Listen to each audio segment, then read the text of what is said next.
সংসারে নাকি সকল রোগের ওষুধ আছে। যদি আপনি নিজের শরীরকে ভালোবাসেন তাহলে ব্যায়াম করুন, যদি নিজের নিঃশ্বাস প্রশ্বাসকে ভালোবাসেন তাহলে প্রাণায়াম করুন, যদি আপনি নিজের আত্মাকে ভালোবাসেন তাহলে ধ্যান করুন, কিন্তু যদি আপনি নিজের জীবনকে পরমাত্মাকে ভালোবাসেন তাহলে সকলকে ভালোবাসতে থাকুন। এই ভালোবাসা অত্যন্ত গুরুত্বপূর্ণ এবং আবশ্যক। ভালোবাসার থেকে ভালো না কোনো ওষুধ আছে, না আছে কোনো আসন। এর থেকে ভালো না কোনো ব্যায়াম আছে আর না কোনো প্রাণায়াম। এই ভালোবাসা বড় বড় সমস্যারও সমাধান করতে পারে। ভালোবাসা বড় বড় বিপদকে আপনার থেকে দূর করতে পারে। এই ভালোবাসাই আপনাকে জীবনে বাঁচতে শেখায়, কারণ ভালোবাসাই হলো জীবনের আসল সত্য। তাহলে আসুন আর আমার সাথে ভালোবেসে বলুন, রাধা রাধা। আপনি কখনো কোনো সরোবরের দিকে তাকান যার জল হলো শান্ত, স্থির। আপনি স্পষ্ট দেখতে পাবেন সেই সরোবরের তলদেশে কি রয়েছে।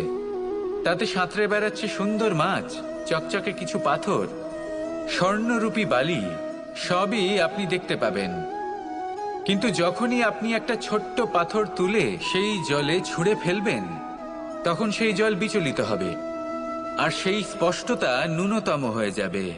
তারপর কিছুই স্পষ্টভাবে দেখা যাবে না। এই ঘটনা মানুষের সাথেও ঘটে। মানুষ যদি বিচলিত হয়ে পড়ে, তখন সে বুঝতে পারে না যে বর্তমানে কি হয়ে চলেছে আর ভবিষ্যতে কি করা উচিত। কিন্তু সেই মানুষ যদি শান্ত থাকেন, স্থির থাকেন, ধন্যাত্মক থাকেন, তাহলে নিশ্চিত রূপেই বুঝতে পারবেন যে বর্তমানে কি করতে হবে আর ভবিষ্যতে কি করতে হবে। তাই নিজের মধ্যে সেই স্থিরতা আনুন, সেই ধৈর্য ধরুন, নিজেকে শান্ত রাখুন আর সবার মধ্যে ভালোবাসা ছড়িয়ে দিন। এই মন প্রসন্ন হয়ে বলবে, রাধা রাধা। আমরা আনন্দ লাভের জন্য ভালোবাসি মা বাবাকে, ভাই বোনকে, পরিবার পরিজনকে, বন্ধুকে, প্রেমিকাকে। আমরা চাই যে সকলে যেন আপন হয়ে থাকেন, আমাদের কাছে থাকেন। কিন্তু মানুষের একটা প্রবৃত্তি আছে যে তিনি যা লাভ করে ফেলেন তার মূল্য তিনি বুঝতেই পারেন না। যদি আপনার বাড়ির কাছে একটা মিষ্টি জলের সরোবর থাকে বা সুন্দর নদী থাকে, তাহলে জলের গুরুত্বটা কি আপনি তা বুঝতেই পারবেন না। সেইখানে আপনি যদি কোনো একটা মরুভূমিতে যান, আপনি অনুভব করতে পারবেন যে এক একটা ফোঁটা জলের কি গুরুত্ব, তার মূল্য কি। সুখের মুহূর্তে যদি আপনজনদের মনে রাখেন, তবে দুঃখের মুহূর্ত নিজে থেকেই দূরে সরে যাবে। ভালোবাসা এবং তার সাথে স্মরণ করা, এটাই তো হলো জীবনের এবং ভালোবাসার আসল মূল্য। আসুন আর আমার সাথে ভালোবেসে বলুন, রাধা রাধা। সাগরের ঢেউ সমুদ্র তটে ধাক্কা খেয়ে, পাথরের সাথে ধাক্কা খেয়ে তার আকার বদলে দিতে পারে। বিভিন্ন আকারের পাথরে এদের ঘষে ঘষে গোলাকার বানিয়ে দিতে পারে। কিন্তু এই সাগরের ঢেউ এদের নিজেদের আকার কখনো বদলায় না। কিন্তু এমন কেন? কারণ এরা বিচ্ছিন্ন হয়েও আবার একত্রিত হতে জানে। অর্থাৎ যখন এরা বিচ্ছিন্ন হয় তখন মতভেদ অবশ্যই, কিন্তু আবার একত্রিত হওয়া হলো এদের একতার প্রতীক। দেখুন, ঝগড়াঝাঁটি, তর্ক বিতর্ক, মতভেদ এগুলো জীবনের অভিন্ন অঙ্গ, কিন্তু এদের কখনো মনে প্রবেশ করতে দেবেন না। যদি মনে প্রবেশ করেও ফেলে, তাদের মনে ঘর করতে দেবেন না, এদের বের করে ফেলুন। এই ঝগড়াঝাঁটি, তর্ক বিতর্ক, মতভেদ এদের সারা জীবন সাথে নিয়ে চলবেন না। যদি একসাথে নিয়ে চলতে চান, তাহলে সকলকে একসাথে নিয়ে চলুন, ঢেউয়ের মতো। একতায় বিশ্বাস রাখুন।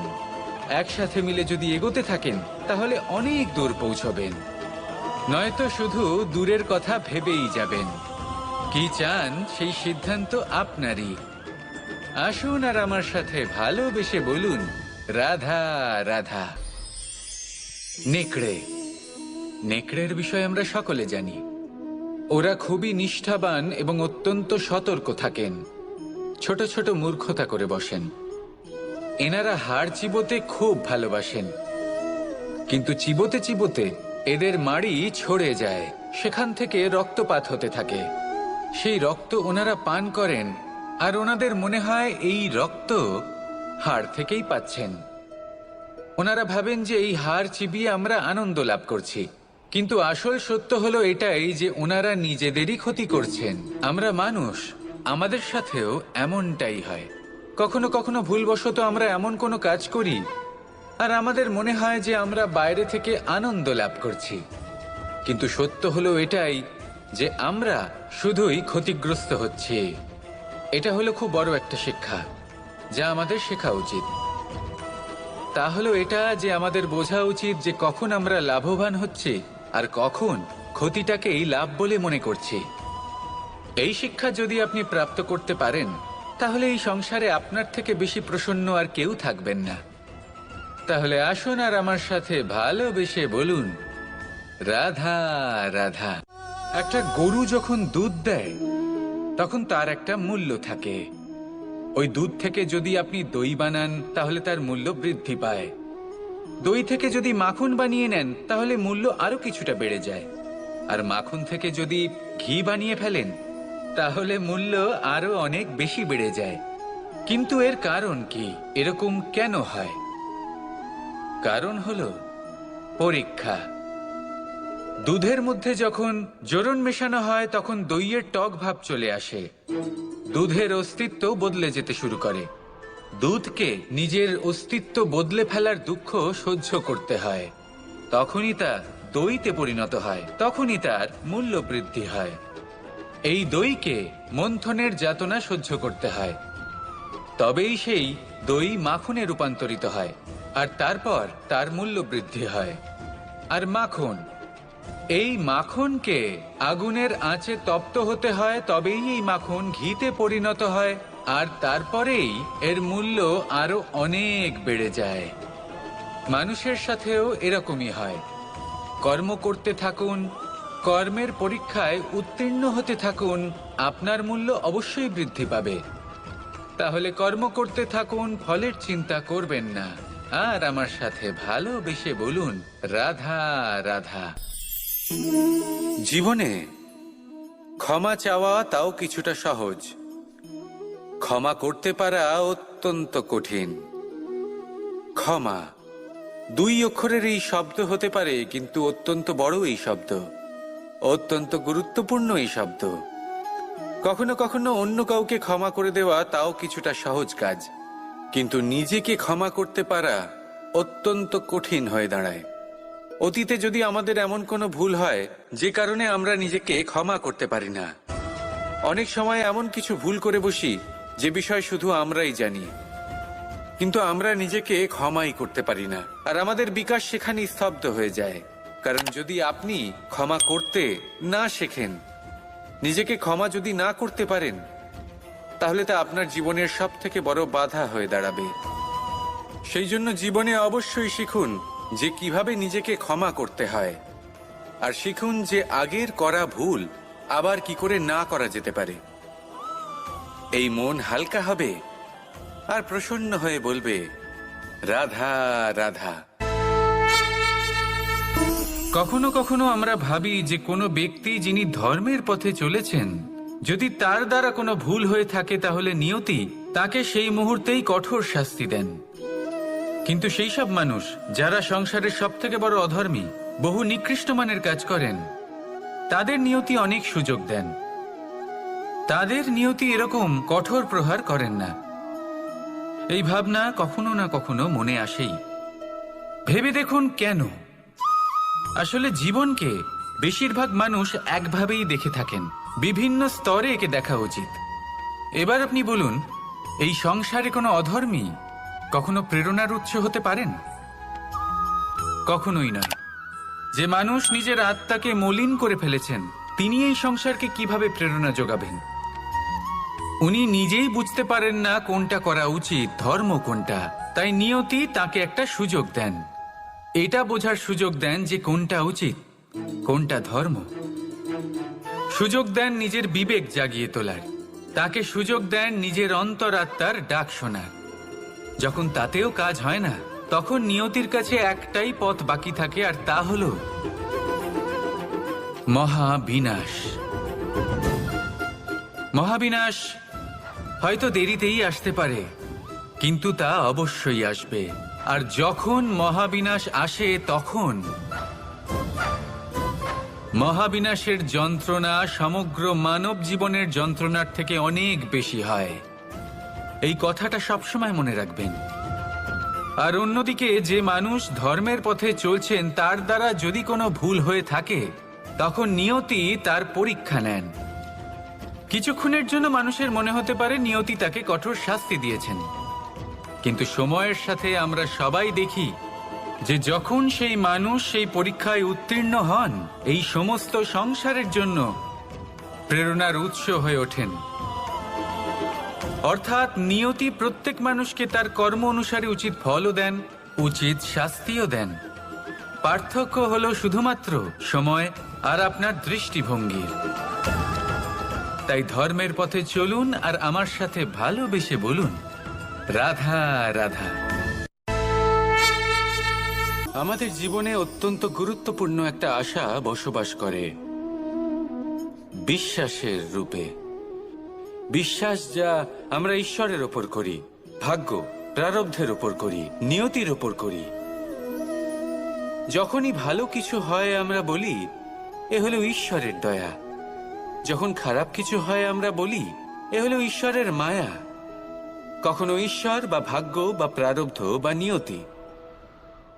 আপনি নিজে কোথায় তা কখনো ভেবেছেন? আপনি বিশ্বাস করছেন ঈশ্বরের উপর, প্রারব্ধের উপর, কখনো নিজের উপর করেছেন? আমি আপনাকে একটা সহজ কথা বলি, যদি আপনি ঈশ্বরের উপর বিশ্বাস রাখেন, শুধুই ঈশ্বরের উপর বিশ্বাস, তাহলে আপনি সেটাই পাবেন যেটা আপনার ভাগ্যে লেখা রয়েছে। কিন্তু যদি আপনি নিজের উপর বিশ্বাস রাখেন, আত্মবিশ্বাস রাখতে শেখেন, তাহলে ঈশ্বর আর নিয়তি দুজনে মিলে আপনার ভাগ্যে সেটাই লিখবে যা আপনি চাইছেন। তাই মনে রাখবেন, সাফল্যের পথ হলো এই বিশ্বাস। নিজের আত্মবিশ্বাসকে ধরে রাখতে শিখুন, দেখবেন আত্মা প্রসন্নতায় ভরে উঠবে। তাহলে আসুন আর আমার সাথে ভালোবেসে বলুন, রাধা রাধা। মানুষ যখন কোনো শক্তি লাভ করে তখন সে নিজেকে বলশালী মনে করে।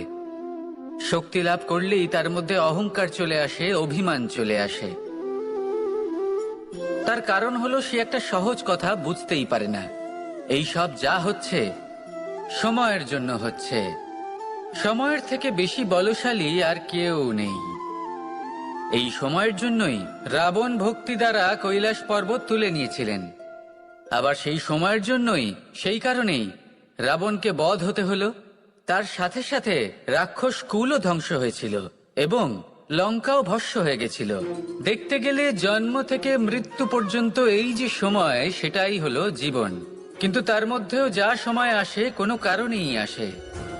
সেই সময় আমরা যাপন করে কিছু শিখতে পারি। তাই আজ যে সময় আপনার হাতের কাছে আছে তাকে মুষ্টিবদ্ধ করে রাখুন, তাকে সামলে রাখুন, তাকে সংযত করে রাখুন, অনুভব করুন, তার থেকে কিছু শিখুন, তাকে কোনোভাবেই ব্যর্থ হতে দেবেন না। আর এটা জেনে রাখুন যে ভবিষ্যতে যা কিছু হতে পারে, যা কিছু হতে চলেছে, সেটা না আপনি জানেন আর না তা আপনার বশে রয়েছে।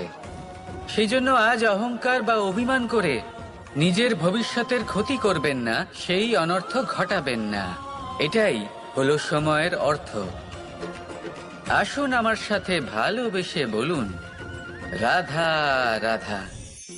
আকাঙ্ক্ষা কখন লোভে পরিণত হয়ে যায় তা কেউ বলতে পারে না। এবার তার পরিণাম কি হতে পারে তাও আমরা কেউ জানি না। আজ আমি আপনাকে বলছি, কোনো ব্যক্তি সব থেকে বেশি ক্ষতির সম্মুখীন তখনই হয় যখন সে এটা মনে করে যে সে সব থেকে বেশি সুরক্ষিত স্থানে রয়েছে। সে ভাবে যে সে সেখানে সুরক্ষিত রয়েছে। সে তখন অসাবধান হয়ে পড়ে, আর তখনই তাকে জীবনের সব থেকে বড় ক্ষতির সম্মুখীন হতে হয়। নিঃস্ব হয়ে যাওয়ার পরিস্থিতি কোনো মানুষের জীবনে তখনই আসে যখন তার কাছে প্রচুর সম্পত্তি থাকে এবং সে তার থেকেও অনেক বেশি সম্পত্তি অর্জন করতে চায়। সেই অনেক বেশি সম্পত্তি অর্জন করার চেষ্টায় সে এমন কিছু করে বসে যার ফলে তাকে সমস্ত সম্পত্তি হারাতে হতে পারে। একজন রচনাকার নিজেই নিজের প্রতিভা একদম শেষ করে দিতে পারে যখন সে অনেকগুলো কাজ নিজের কাঁধে নিয়ে নেয়। একটা গুরুত্বপূর্ণ কথা সবসময় মনে রাখবেন, আজ আপনি যেখানেই থাকুন না কেন, যেমনই যে কোনো স্থানেই থাকুন না কেন, এর পেছনে আপনার আকাঙ্ক্ষার একটা বিশাল ভূমিকা রয়েছে। কিন্তু মনে রাখবেন, আপনাকে শিখতে হবে যে কখন আর কিভাবে নিজের উচ্চাকাঙ্ক্ষাগুলিকে লাগাম পরাতে হবে, কারণ এটা অত্যন্ত আবশ্যক। তাই আসুন আর আমার সাথে ভালোবেসে বলুন, রাধা রাধা। ব্যায়াম, এই শব্দ আমরা সকলে শুনেছি, আর এটা সারা জীবন আমাদের সাথেই থাকে কোনো না কোনো রূপে। যখন আমরা জন্মগ্রহণ করি, চলতে শিখি, প্রথমে আমরা হামাগুড়ি দিয়ে চলি, পরে চলতে চেষ্টা করি কিন্তু পড়ে যাই।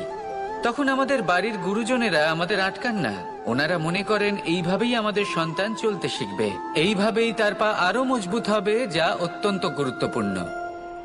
এইবার জীবনকালে যতই আমরা এগোতে থাকি, এই ব্যায়াম বিভিন্ন রূপে আমাদের সাথেই থাকে। কিন্তু আপনি কি জানেন যে এই ব্যায়ামের তাৎপর্য আসলে কি? আপনি কি জানেন এই ব্যায়ামের মর্ম আসলে কি? যখনই আমরা এই ব্যায়াম করি, আমাদের শরীরের মাংসপেশি ক্ষয় হয়। প্রথমে তা ক্ষয় হয়, তারপর আবার তা নির্মিত হয়। আরো শ্রেষ্ঠ, আরো শক্তিশালী মাংসপেশি আমরা লাভ করি। অর্থাৎ এই ব্যায়াম হলো সৃজনের বিজ্ঞান। এই ব্যায়াম আমাদের জন্য অত্যন্ত আবশ্যক। সেই জন্য জীবনে যখনই কোনো কিছু নষ্ট হয়ে যায়, চলে যায়, তখন হতাশ হয়ে পড়বেন না, তাকে পুনর্নির্মাণ করার চেষ্টা করবেন। আর এই শিক্ষা আমরা লাভ করি পাখিদের থেকে। যখনই বর্ষা হয়, ঝড় আসে, যখন পাখির বাসা ভেঙে চুরমার হয়ে যায়, তারা হার মেনে নেয় না। সে আবার অল্প অল্প করে সব খুঁজে একত্রিত করে আবার নিজের বাসা বানিয়ে তোলে, পুনরায় এক জীবনকে জন্ম দেয়, এক নতুন পরিবারকে জন্ম দেয়। তাই মনে রাখবেন, জীবনে এইভাবেই যদি আপনি নির্মাণ করতে চান, সৃজন করতে চান, তাহলে সেই নির্মাণের জন্য ভাঙনের অভিজ্ঞতা থাকা অত্যন্ত আবশ্যক। ভগ্ন বস্তুকেও সম্মান করা অত্যন্ত আবশ্যক।